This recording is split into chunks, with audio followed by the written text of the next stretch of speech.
It's working on it. All right, we are live. Hello, everybody. I hope, I don't know how many we've got in chat so far. I'm going to take a peek really quick. A whole 3. You know what? Always starts that way. That's okay. Well, I'm also going to share it as we speak. All right.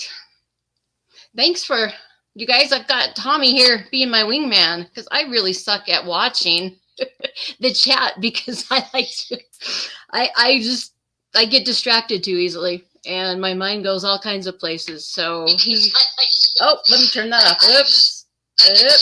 Good grief. I didn't think that was going to come on. Anyway, here we go.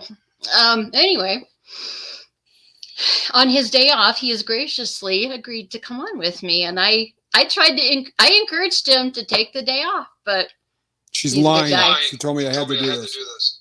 Uh-huh. I'm kidding. Yeah. I'm kidding. Anyway. Well, if you guys all saw the thumbnail, I'm curious what people thought about it. Because the first time I ever saw that was probably 5 years ago. And I thought, wait, what? And I followed this guy ever since. I don't know if you guys are familiar with Jocko Willink, but he does the Jocko podcast. And he is an amazing guy. He is a retired Navy SEAL. He was the leader of this elite commando unit, just an amazing guy. And his philosophy is just amazing. And wow. I think it was, I gotta take this off. I think it was back in 2017. It was when I had first been diagnosed with fibromyalgia. And I was traveling all over with my husband and my youngest daughter because we were, they were both doing Spartan races back then. You know, these are like the Tough Mudders, the ones where you get in the mud and you have all the obstacles and a lot of fun. But this was back when I was just diagnosed and I was in a lot of pain, especially when we traveled, because sitting still just makes the pain so much worse. And we'd go anywhere and it honestly felt like somebody had taken a baseball bat to my body. I just hurt everywhere. And how did you race with the fibromyalgia? Well, it makes it better. It honestly did. Let me explain. I was trying to find, I'd been to a couple of different doctors. I pretty much knew it was fibromyalgia, but I really didn't want to hear about it. But yeah, that was what the diagnosis was. And, I started trying all the different medications that they offer. Lyrica being one of them. And sure. I do not like that one. Pregabalin. I could not wait for that to get out of my system. I just, did you put on a ton of weight instantly? No. Oh, so many people. I didn't let it stay in my system long enough. Really, I didn't even realize that was a side effect of it because big time. I won't play with it. I just won't do it. If you're listening and you don't know what that stuff is, it's the more modern version of Neurontin. It's a nerve pain medication that was originally designed for seizures, which is what gabapentin was, which is the Neurontin. But unlike Neurontin, which has plenty of side effects as well, the side effects on pregabalin are just ridiculous. And one of them is just, remarkable weight gain. People put on 30, 40 pounds in some cases. Mm-hmm. And a lot of people have ideology making them want to hurt themselves, the S word. Oh, so, it's a dangerous drug. I'm glad that you're not on it. I didn't look into it that much just because I tried it, I think 2 days. I could not wait for it to get out of my system. That was all it took, huh? Oh, I remember sitting in church and I looked like I was stoned. You were? And I couldn't function. I was. And people were looking at me like, what is wrong with you? People were coming up. Are you okay? No, I wasn't. I could not wait for it to get out of my system. I just thought, no, this is not the answer. And I was really lucky. I was trying everything. I see, don't bite me. Hey, You need a basket. What's that? I said, you need a basket. He has one. Oh, anyway, it was, I just lucky I had a PA that, it was really awesome. He likes all of the natural stuff too. And so that, in fact, that was the first thing he did, was send me to the health food store. And, he gave me a list of stuff to try. I was trying everything, and I tried, all these different medications, all kinds of things. And I was looking for anything because, I really wanted to continue to travel with my husband and my daughter and watch him compete. And, I couldn't function, couldn't think. It was awful. And I was on that for a while too, and it did not work for me either. Really? So yeah, and I used to like getting stoned, but you're right. You just get it's almost like you're brain dead. Like you're just not there. You hear people talk and you can't really focus on what they're saying. It was an awful drug, really an awful drug. I have a feeling that they're, down the road, it's going to be one of those drugs that in a few years they're going to be saying, call the 800 number if you took pregabalin. Because I just think that those are lawsuits waiting to happen. It is really a very unpleasant substance. A lot of side effects. I agree. Yeah, but I was trying everything, and I was looking up. I searched the internet and I searched YouTube. Looking for anything that would help. I'm just trying everything, and I came across a physician who had it. And he went through the same thing, just trying everything he could. And his solution was strength training. And I thought, oh, come on, because when you feel like somebody's taken a baseball bat to your body, you do not want to get up and go to the gym or do anything. Right. You're just a couch potato. And but I thought, I was 47 then. I thought I've got a long life ahead of me, because in my family, the women live a long time. And I thought, I don't want to go through another 50 years of feeling like this. I've got to do something. And, it's so the whole body too, isn't it? I mean, it doesn't affect one part of your body. Doesn't it basically affect everything? Like you're hurt, you hurt from head to toe?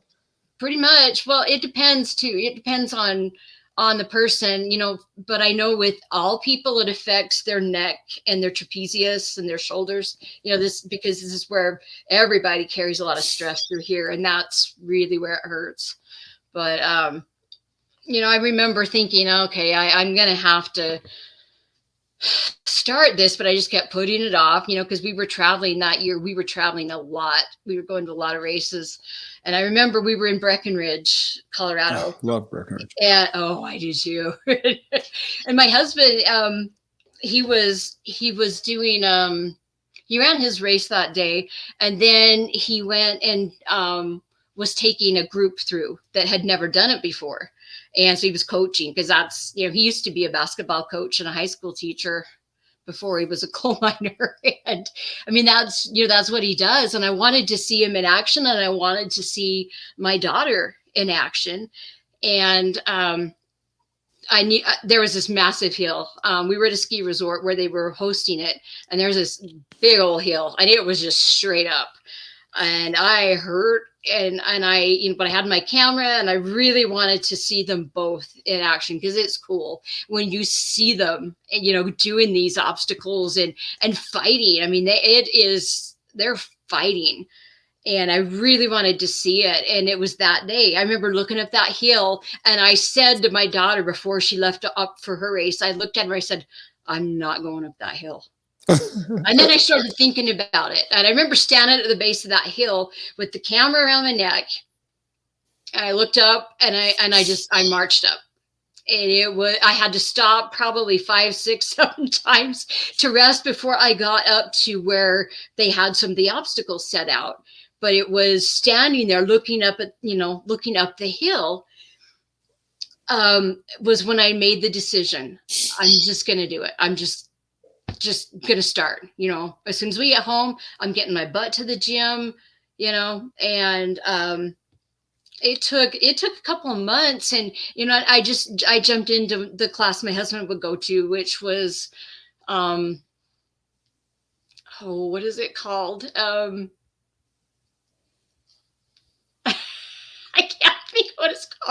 Happens to the Um, best of us.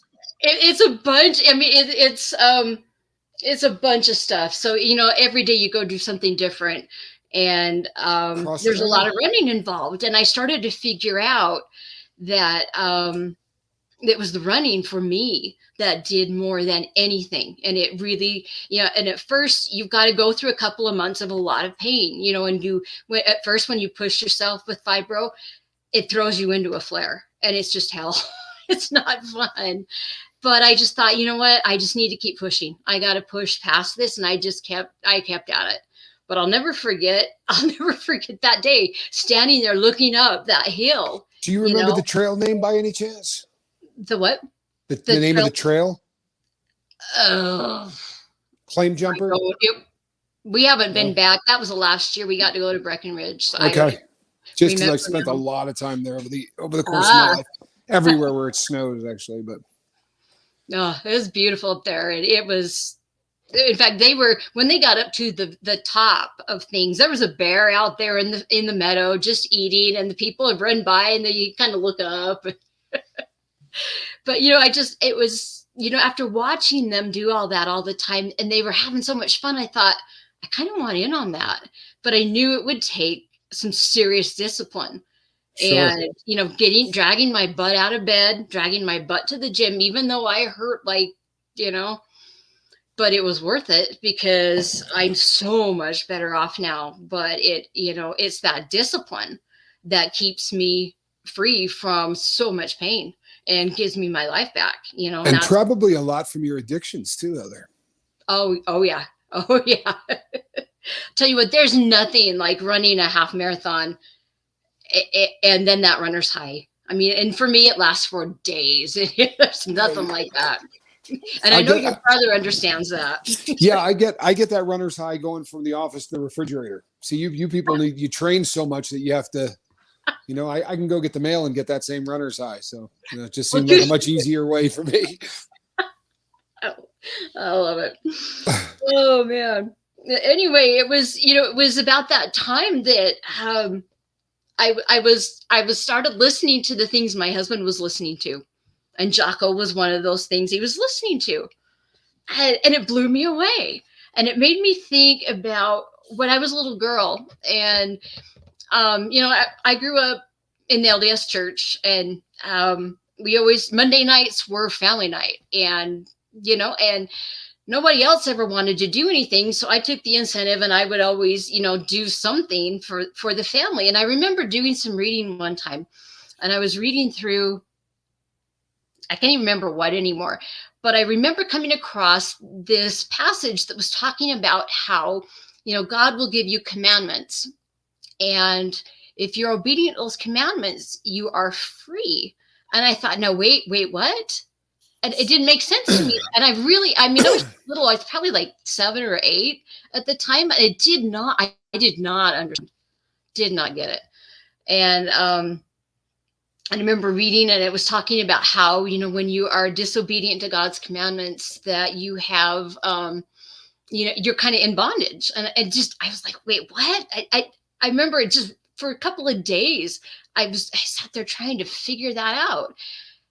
And when it finally came to me, when I started reading about addiction was one of the things. And I thought, okay, now I understand, because we in the LDS church, we have the word of wisdom, and we don't drink. We're not supposed to do drugs or smoke or anything like that. And I started reading about addiction, as a little girl. And I thought, okay, now I understand. Because, when I started reading about how you really are in bondage to that. And I thought, oh, okay, now I understand.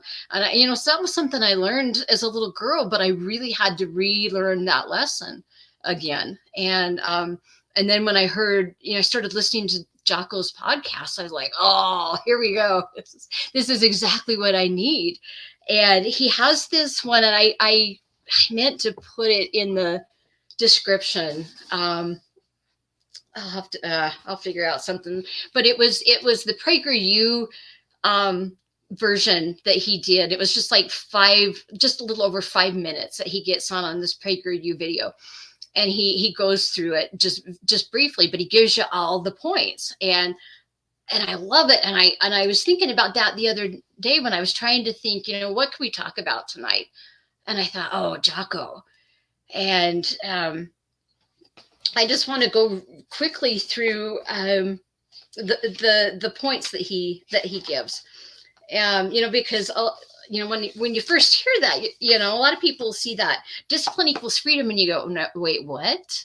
Because did you say that was on PragerU, like Dennis Prager's thing? Mm-hmm. Yeah. Oh, okay. All right. Yeah. Cool. It was just like, it's just on the PragerU videos, and it's just a short 5-minute one. And if you just type in discipline equals freedom, it'll pop right up. It's one of the first ones that'll pop up.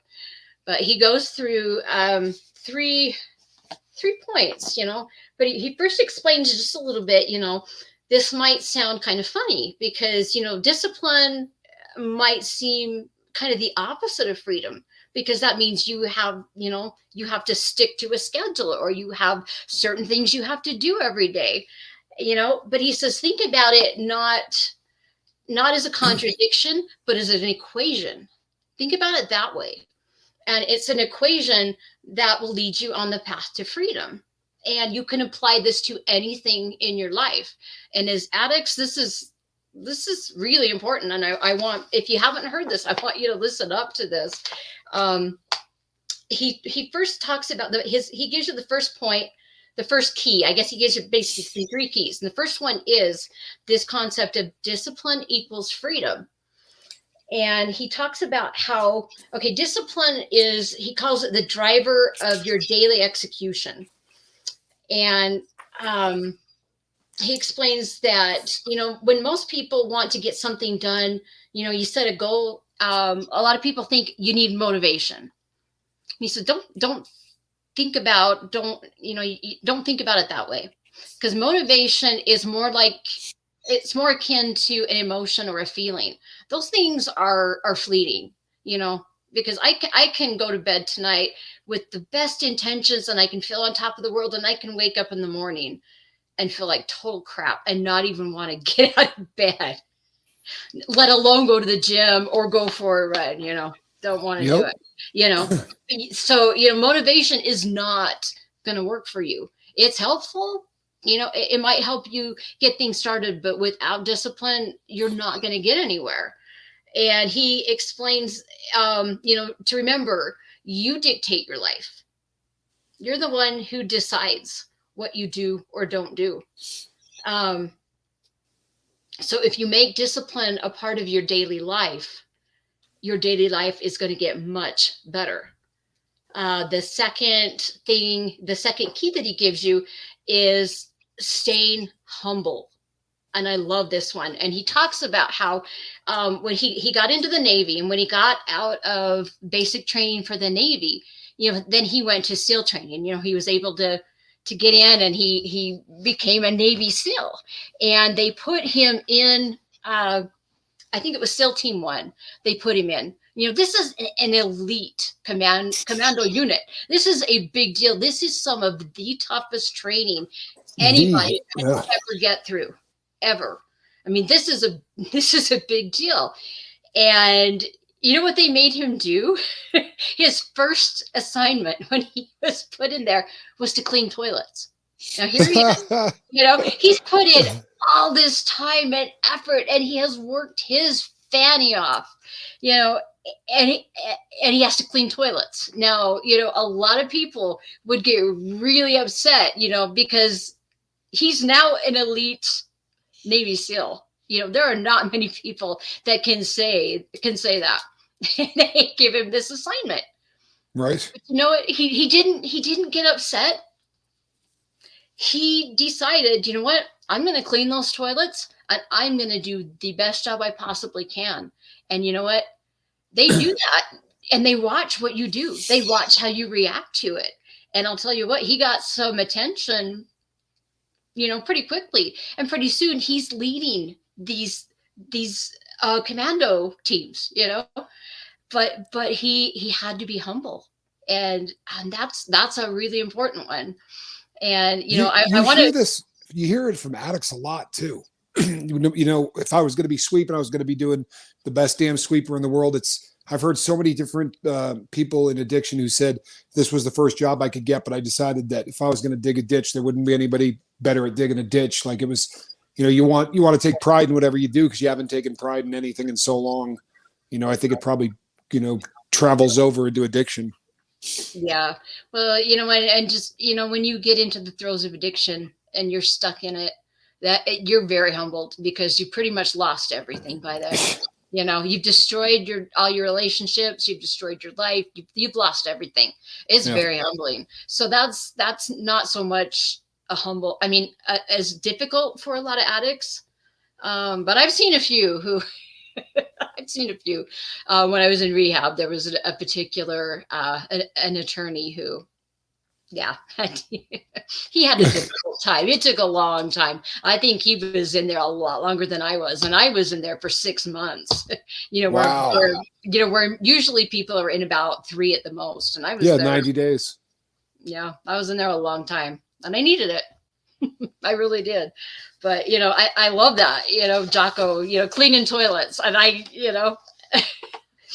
but that's an important one. And he says he says in the second key he talks about how you're always going to have to do things that you don't want to do, or even things that you feel like you shouldn't have to do. Right. And that's not the way to look at it if you want to get anywhere. It really is an important thing to remember, to stay humble. The third key that he gives is what he said, to take ownership of everything. And he does a lot of podcasts just on this alone, and he calls it extreme ownership. And he talks about how, when they would be they'd be in battle or, whatever they were doing, and things would go wrong, which they do very often. The key there is not to blame others. It's not to make excuses. It's to take ownership of everything, and not just the things that you did wrong or the things that your team did wrong, or, but to take ownership of everything that impacts your life, or, in his case, whatever assignment they were given, everything that impacted that, they had to take ownership of that, if they wanted to be successful. And I've listened to, a lot of his podcasts where he talks about how, things would go wrong, and instead of blaming anybody, he, even when it was someone else under him that screwed up, he took ownership of it. And he sat down with them, and they looked at the problem, and they said, okay, where did we mess up? And they learned from it. And I love that, because if you can do that, if you can own it and really look at it and figure out where you messed up, boy, you learn a lot. Right. And this all fits so perfectly for what we as addicts need to do if we want to maintain our sobriety. I mean, really. And I really respect that man. I love listening to him, and it took me a while to get used to it, because I'm a very, very sensitive person. And when he gets into things, he yells at you and he talks really loud, and I had to get really used to that, to listen to him sometimes. But it's very helpful. And so I kind of want to circle back now and kind of talk a little bit about, how each of these keys, how we can fit our lives and what we have to go through, when we're trying to maintain sobriety, because these are really important keys. And so, yeah, that's kind of where I want to take this. And beautiful. And I also want to say, if there's anybody in the chat or that's listening that really needs to talk, please do not hesitate. Just because this is the subject I've chosen, please, jump on that link. We'll let you in, and we'll talk, because that's more important to me than anything. I want to help, just like you do, Tommy. I know that's why you're on tonight with me. There's a good question here I'd like to hear your opinion on. I don't know if you saw it, but Josh B says, I find it to be a fine line between taking ownership and beating yourself up over a screw up. Ooh. Ooh, that's a tough one. That's a fine line. There's no question. I think, and I think this is something that comes up. I get beat up a lot, not so much anymore, but especially in the beginning, because of the amount of ownership we preach on the lifeboat. I'm of the firm belief that you can ownership distances you. If you do it right, you're literally distancing yourself from the screw up. And I think that that's where sort of how you break down the fine line. Like, I don't know if you ever heard me talk about it, but I can come on and say, I robbed a bunch of banks. I did this, I did this, I did this. And taking responsibility is not going, oh man, I did this. I know that the person that did those things wasn't me. Like, I was completely 100% being run by a substance. Like, heroin was at the helm. I don't know where the heck I was, but I had very little to do with, the mental disorder that drug addiction was really sort of, at the controls. So for me anyway, I get the exact opposite. If I don't take ownership, I end up beating the crap out of myself about the past, because it sits and becomes ants. The taking ownership requires looking at what you did, sort of working through what you did and saying, yeah, that's me. You know what? I did that. I'm not that person anymore, at least for me. But it's an important point. Okay, so let's didn't mean to interrupt you, but I thought it was a great question. No, that's okay. No, I just wanted to add on to that I know for me, I had so much shame for such a long time, because there was so much starting out in life, there's so much that people expected from me, and I definitely didn't deliver at all. And I really beat myself up for a long time. I mean, I've been arrested a few times and done some things that I am not proud of. And but you know what? It wasn't until I sat down and quit blaming everybody and everything else, that it changed for me. I mean, I really had to. For a long time, it was like, oh, the accident I was in as a child, that wasn't easy, but, or the things that went on, growing up in our house, things were chaotic at times. And it really affected me, because like I said, I'm very, very sensitive person, and for a long time, I wanted to blame all of those things as the reason. And the moment that I chose to quit blaming everybody else and really take ownership of it, but not to beat myself up, but to learn from it, was where things changed for me. That is the textbook, a much better job of explaining what I was trying to say, because that's really what we do very often as addicts. You don't want to admit that you've been such an idiot, right? Oh my God, I robbed banks and went to prison, right? So this has got to be somebody else's fault. I'm not stupid, right? So you start to look for, and it's the little things like, from your past, or big things from your past, that you end up focusing in on. If they didn't do this to me when I was a kid, that wouldn't have happened. Or if this one event hadn't happened. But when you push all of those excuses off to the side and you go, no, that was me. Absolutely not at my best, but that was me. I think that what you described is perfect. When you take ownership of it, that's where freedom starts. Kind of funny, like your title, but but it really does equal freedom. I think when you finally say, hey, you know what, this is it. And it also takes away from, for me anyway, all of the ammunition for all of the people that want to bring you down and all the people that want to make you feel bad for what you do. You know what I mean? If the worst that somebody can say to me is, junkie bank robber. Well, yeah, I just told you that. You know what I mean? There's, the whole world knows that. That's who I was. That's not who I am. And I think that once you take ownership, you sort of, all of that ammunition that the people that break you down have kind of gets pulled away. Yeah, you have to quit making excuses, and that was a big one for me. Just Yeah. and I was thinking about this, as a nurse, I've seen so many diabetics that have either eaten themselves to that point, or their pancreas, as children, just gave out on them, whether it's type 1 or type 2, um, you can, if you make, how can I explain what I'm trying to say? Um, Everybody has difficulties, and everybody's got problems, and you can either take control of the situation and take care of yourself. With diabetics, that means you've got to eat certain things and not eat certain things. You've got to take your insulin, or it just depends on what type of diabetic, but you've got to Discipline. yeah, it takes discipline. You've got to take care of yourself. And it's the same thing with addicts, and I love it how you're telling us all the time, journal, and a lot of people might think, well, that sounds silly. That sounds dumb. Why would that help? And that's right there where you need to be humble and try it.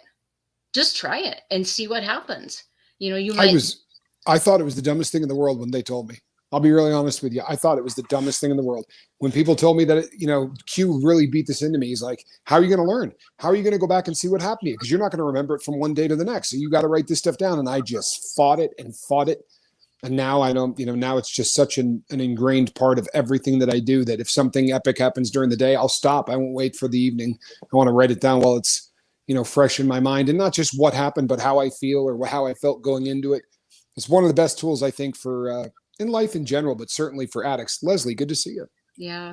I tell my girls, both of them, all the time when they're struggling with something, write it down, write it out. Because for me too, that's how I figure out what I'm even thinking, because a lot of the time you're so full of emotions and feelings and thoughts are going everywhere. But if you sit down, which is discipline right there, you sit down, you get that pen in your hand and you start writing things out, everything moves from back here, where your limbic system has control, up to here, your frontal cortex, where you're where you're rational and your adult part of you, can help you make sense of it all. But it takes discipline. And, and if you still haven't taken a piece of paper and a pen and just started doing what Tommy, is trying to drill into our heads, then, how do you know? Be humble for a minute and just try it. Seriously. Yeah. But I guess that's just, but back to the first point, discipline equals freedom. I mean, for me to be able to stay out of pain, that means there's a lot of supplements I have to take every day. There's certain things I have to stay away from as far as food, and other foods I have to have, and I've got to run. I absolutely have to run a few times a week or I'm just miserable. And, oh, darn it, it's my daughter. Oh, dear. Hang on here. Oh boy! Did you hear my chickens? I thought when I heard when I first phoned in earlier and I heard that, I'm like, that can't be real. But yeah, that was. Oh, it's just recordings. Yeah, all of our. I do have two injured ladies here at the house, but the rest are out of the farm. Anyway, anyway, back to what I was saying. That first key is so important. Discipline, no matter what you want to do in life. Jocko talks about how, there really in life, there aren't really any hacks and there's really no easy road, and if something is easy, it's not really worth it's not really worth going down that path in the first place. And a lot of times trying to just use a hack or the easy road is going to lead to nowhere or to a lot of sorrow and pain. And I look back on my life, in my early 20s when my addiction really started badly, when I really got into it. I knew at age 11 that, narcotics would take away all kinds of pain, but it was in my early 20s, and I look at that as kind of a hack, an easy way to get out of pain. But you know what? It's only temporary, and look where it ended me, Right. you know? And it was a whole lot of misery and, destroyed relationships with my family. Some of them are still kind of, I think, it's been almost 14 years now. Well, no, it's been a little over 14 years. And some of them, I'm sure still just kind of stand back and watch to see, has she really changed? And you know what? I earned that. I earned Yeah. that. That's So, ownership. I'm not upset with them. Yes, it hurts. And I miss certain family members that I don't really get to talk to, and I'm not really much a part of their lives anymore, but I understand. And, that's all you can do is just, and again, that's discipline. All you can do is get up every day and do the things that work and stick on that hard path. That's, what else can you do? Well, You you know? got a much more difficult way to beat pain now, but the the trouble with the easy way of beating pain is that it seems easy in the beginning, but you trade your freedom and your free will and everything else, for the ability. What you're doing takes a lot more discipline, but good Lord, the payoff is a whole lot better. Oh yeah.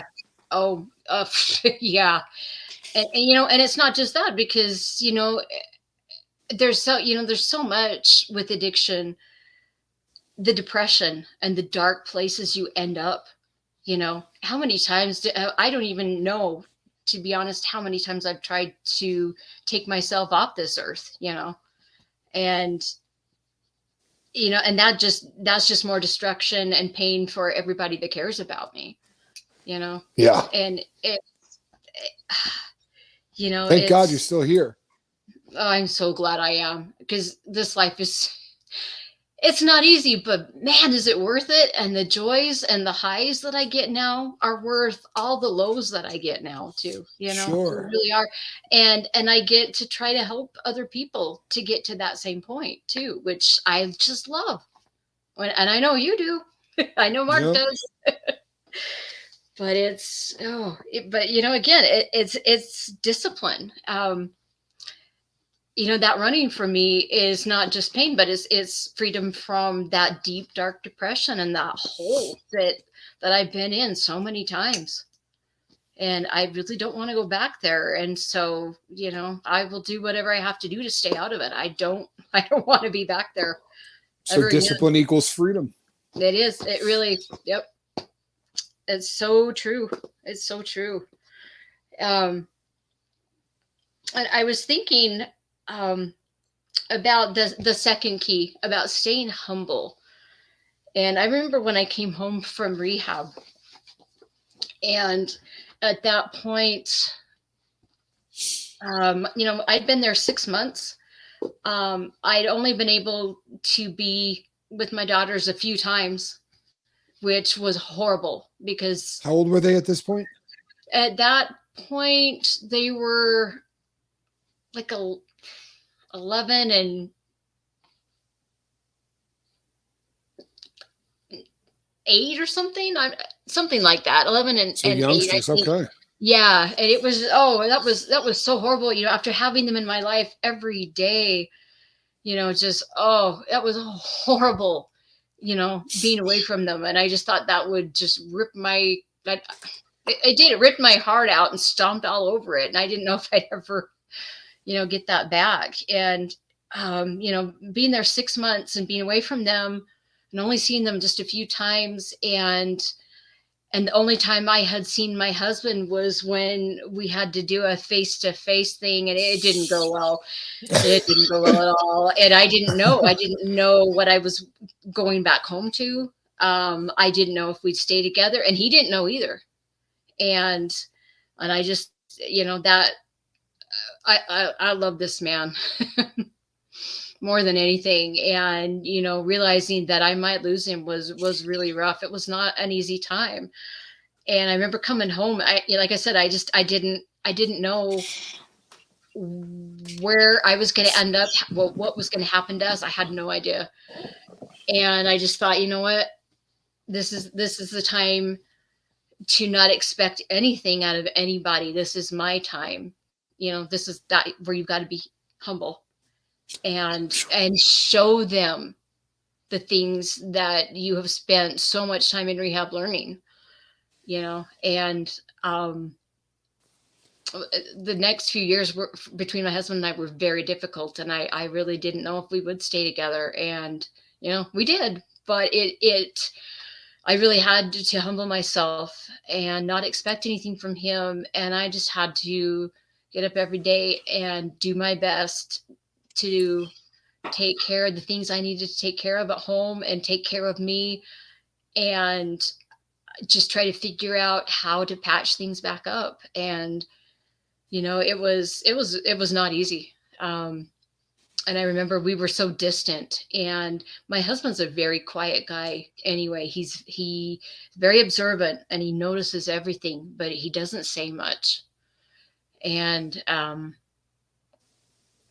I remember I hated that distance. I hated that feeling. And after a few years, I thought, I can't take this anymore. Something's got to change.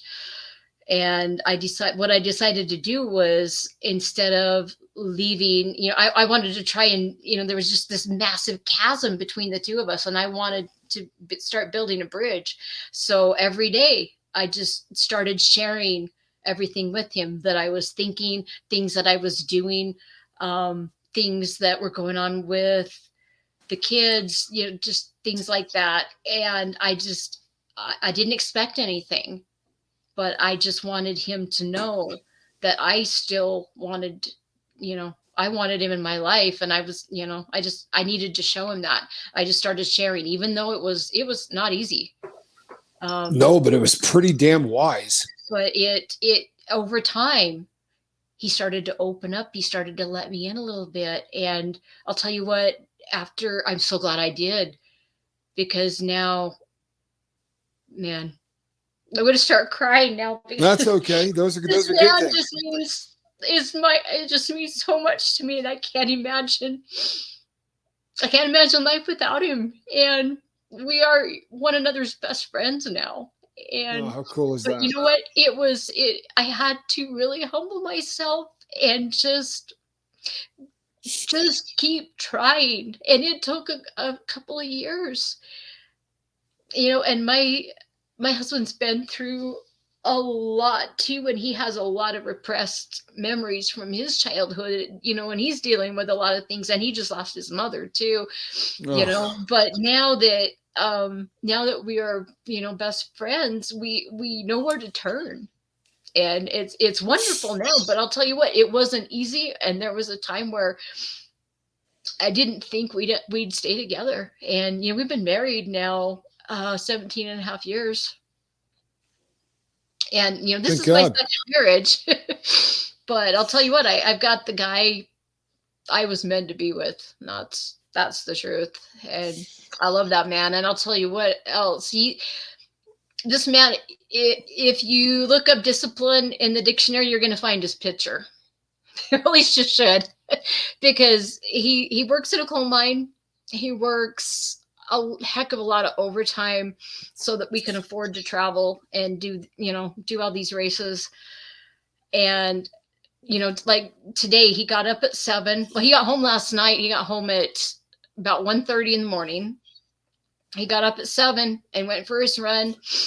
And he was out the door about 10:30 so he could go take care of all of the chickens before he went back to work. And I mean, and next week it'll be very similar, but he'll be doing the graveyard shift. And he just bounces, he alternates those weeks, but he never skips his runs.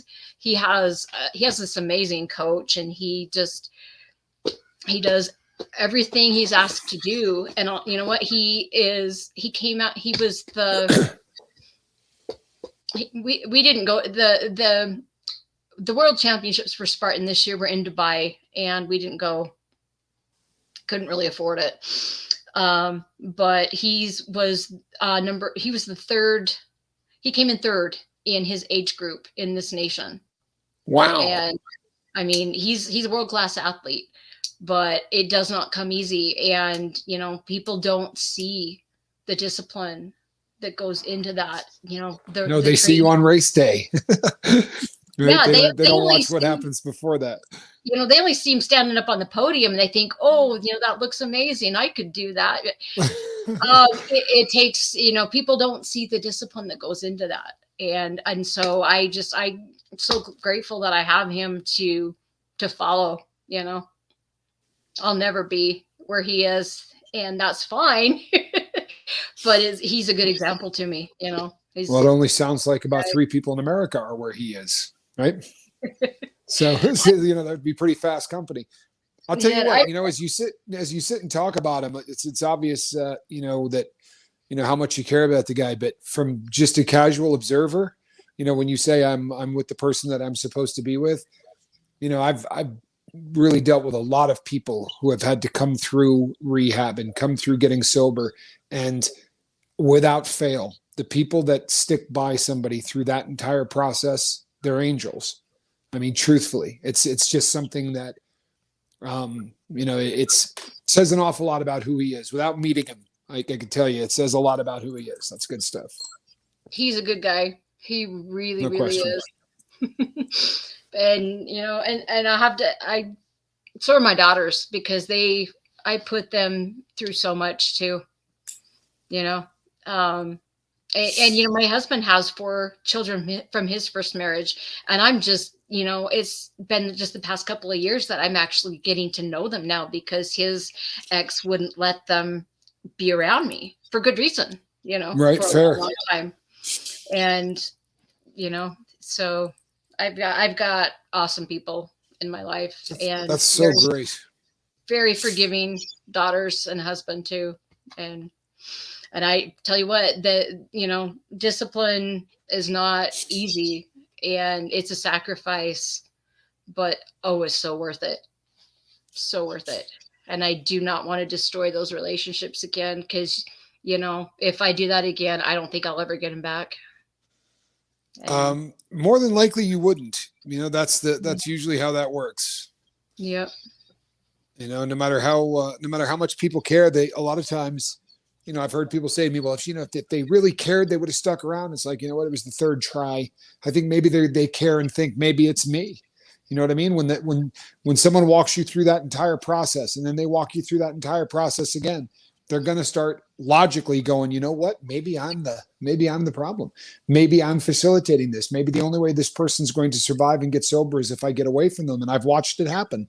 People who have said, I love this person. Honestly, and I told the story on Lifeboat before, but I had a business partner, and probably one of my best friends ever, my entire life, who lives in Salt Lake. He's LDS, and said to me, I love you, man. He said, like a brother, and I don't ever want to talk to you again. And the way, we were at a regular lunch, and I thought he was kidding when he said it. And I laughed. He goes, I'm dead serious, dude.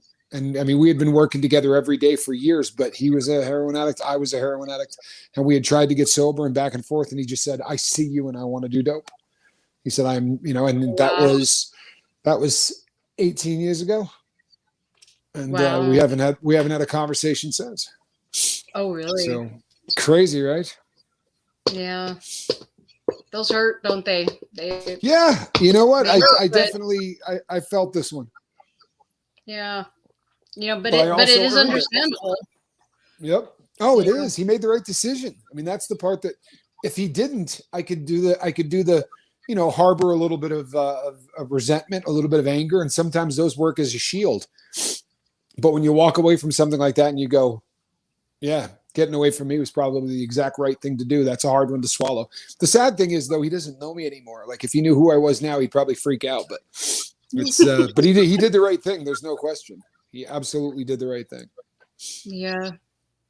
Because, you can only control your own decisions, and you got to take care of you, and you've got to take care of those around you. And so I totally understand why, friends and family make that decision. And I don't blame them. I now advise people sometimes to make that decision, which is bizarre, but how the world comes full circle. But there are times that really does help. I remember in rehab, every time somebody new would join us, the families that, would drop them off, and they'd be so distraught, and they, if they hadn't been burned too many times yet, they'd still want to help. And, they'd say, what can we do? And they'd tell them that the counselors there would just say, go on vacation. They're where they need to be, go on vacation, go do something for yourself, take care of yourself. We got this now, and I understand. Yep. I understand. But I was thinking, Jocko was in that video that the PragerU one. He was talking about how let me think a second. I lost my train of thought again. I'm sorry. Happens to the best of us. Well, I got a bad headache right now, and I can't think the way I want to. But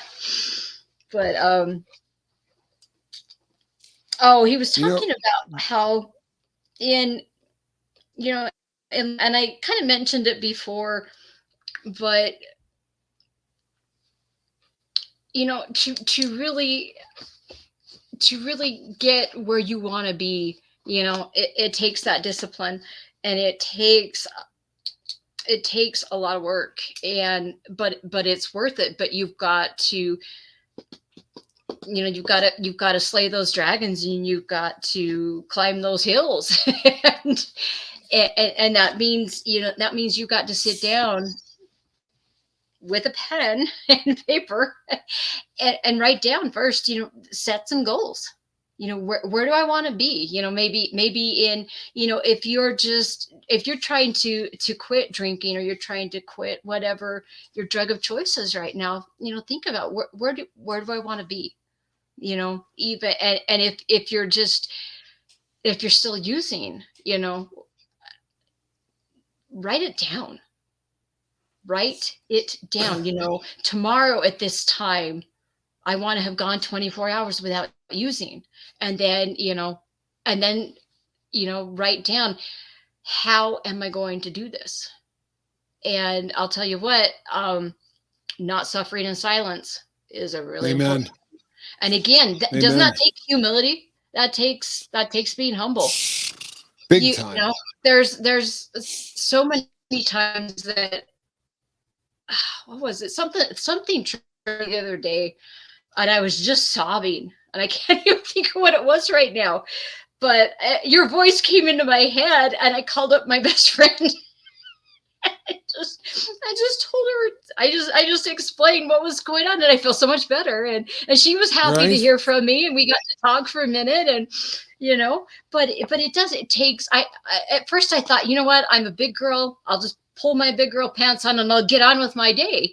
But that just if I had continued to do that, those other thoughts would creep into my head about, gee, I would like for this pain to go away. I'd like for this to be numb, and that does not lead to good places. And so you've got to be humble. You've got to humble yourself, and you have got to humble yourself. Somebody. You have to. And you said such a great thing that really makes me think, because you said, what, I'm gonna pull on my big girl pants, and you hear guys say that, or I'm gonna buck up, or I'm gonna do this and I'm gonna do that. And I think the best gift that we can give to anybody that hears our voice today and for the rest of our lives, that bucking up and putting on your big girl pants means picking up the phone and calling a friend. Right? It's easy as hell. Honestly, the easy route is to just go like this. I'm just going to bottle this up, because it doesn't take any guts, right? It doesn't take ownership. It doesn't take any discipline. I could just go like this. I'll just go get high. I'll just go take a buzz, and this thing will all go away. No, the big boy pants, the big girl pants are standing up and going, this is going to suck. And I'm going to call this person, and I'm going to tell them what I'm going through, because I don't want to be what I used to be. That's bucking up. And unfortunately, in our society, if those are terms you just keep hearing again and again, right? Well, I just decided to be tough and get through it. That ain't tough. I'm sorry. That's not tough. Tough is humbling yourself, picking up the phone, calling your best friend and saying, you know what? I'm having a bad day. That's tough. And exactly. That's sorry. Had to go off on that tangent. No, that I like that. And is it you that says to have a list of 5 people you can turn I to, do. or is that I Yep. don't know, because that was the same thing in rehab, was something that we needed to do. And Have a list of I've 5. got a list of probably 29 people I could call. Good for I've you. got some, but it took a long time to get to that point, Yeah. But I'll tell you what too, is if I ever find out that, any of my friends needed something, and I was available and they didn't turn to me, that makes me angry. Sure. So, Sure. don't feel like if you need to turn to somebody, you need to talk something out, you need something, turning to somebody is not putting them out. If they're your true friend, they are more than happy. And if they find out they could have helped and you didn't go to them, that makes them angry. It's like, why am I your friend? Well, me and a guy on the boat did that together the other day. He called and he said, I was really having a bad time last week. And I said, what the hell's wrong with you? Like, we had a deal on this. And then before the end of the call, I made a comment about something that was bothering me. And he goes, wait a second, you were doing it too? Right? It's because suffering in silence. And no matter how much you train yourself for this, I'm 52, right? So I spent 35 years, 35, 40 years of my life of people telling me that, you know what, you don't go get help. You don't need to do this. You don't, right? You go like this. I can do this. And you grit your teeth. And that's not tough. It's stupid, right? There's nothing tough about that. I've done all kinds of of things in my life that are supposed to be like the things that judge, guts and tough and all of that. I was, an extreme skier, and there's nothing tougher than just being honest about who you are, what your emotions are. Reaching out and asking for help is the toughest thing in the world to do as a human being.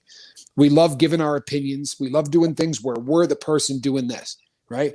But to call somebody and say, hey, I'm hurting, that takes more guts and more tough than just about anything. And you said you had about 29 people on your list. I'd be willing to bet you're on a lot of people's lists. And that really helps, when you're not just, when you don't just have a list of 5, but there's 50, 60 people out there and you're on their list. That really helps with your sobriety. When you can be a part of somebody else's success, that hammers home everything we talk about. It's the difference between like sort of studying it and living it.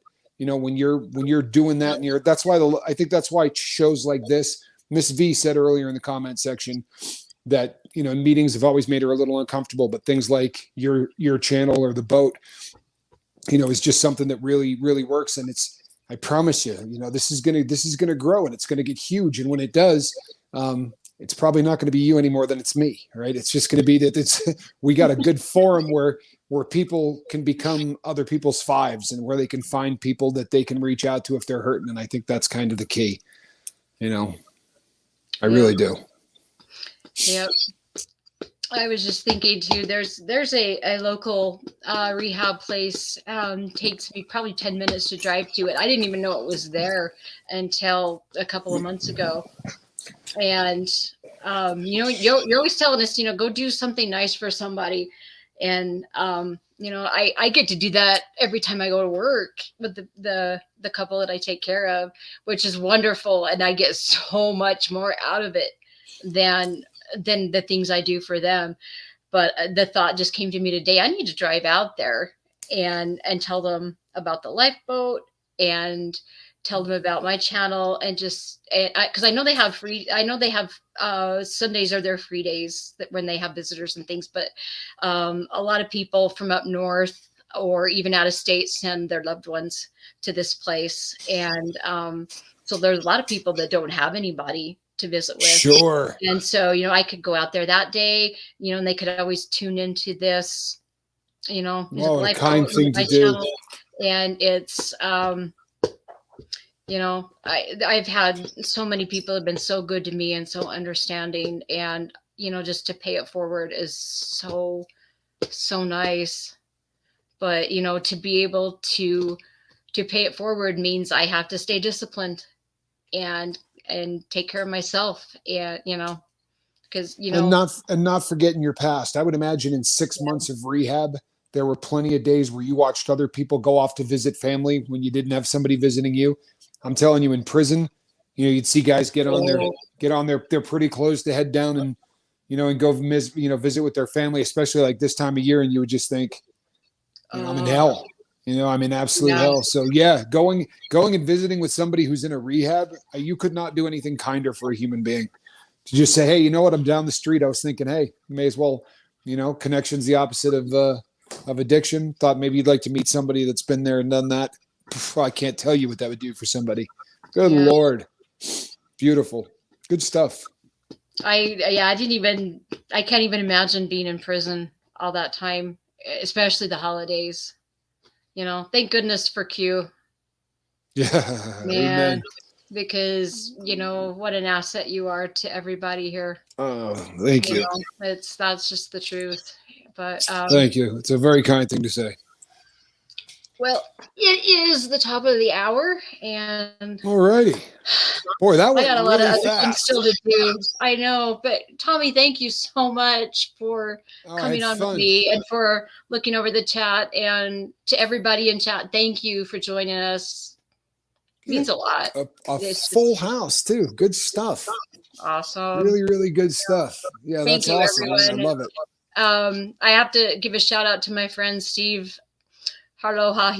I've seen him in chat a few times. I know he's working. So he's probably doing, I know he's listening, but I got to show you his shirt. He has his own channel. I just got this today. That's very cool. He's awesome. And he gave me a shout out everywhere that he possibly could today. So thank you. Very cool. He's an awesome guy. I'm trying to get him to come on one of these days and share his story with us, because he does the Suboxone as well. Oh, excellent. He's a great guy. I really hope he'll come on with me sometime. But anyway, you know, and you can get back so much from life. I'm still a little brain dead. I know I've said that. Hey, there he is. You speak and he pops up in the chat. That's awesome. Yeah, there he is. That's a cool thing. He's awesome. Yeah, you know, my mind tends to not be. It was about 3/4 of the way through your talk today where I went, I know exactly who she's talking about. He was on. I saw him on a podcast. Everybody sends me anything if it could have anything to do with, you know. He did a podcast with the biggest podcast in the entire world. The MMA fighter, I cannot believe I can't. Joe Rogan. He was on the Joe Rogan show. I know who you're talking about. When you said the guy's kind of intense and yells, I was like, wait a sec. So then I hit the button and I know exactly who you're talking about. Yeah. He's been on Rogan. Only took 45 minutes. Yeah, that's the story of my life. Okay, top of the hour. That went really fast. Heather, thank you so much. So do you have your squirrel in the basket? Do I? I never leave home without her. That's a cat in a basket. Thank you, Tommy, and thanks to everybody. And it was an honor. Thank you. I forgot, tomorrow night, I can't do this until I get home from work, so it will be 2 hours later. But I will be on 2 hours later. So, anyway, thank you, everybody. I will be watching. All right. We'll see you later. Thank you, Heather. Great time. Good night.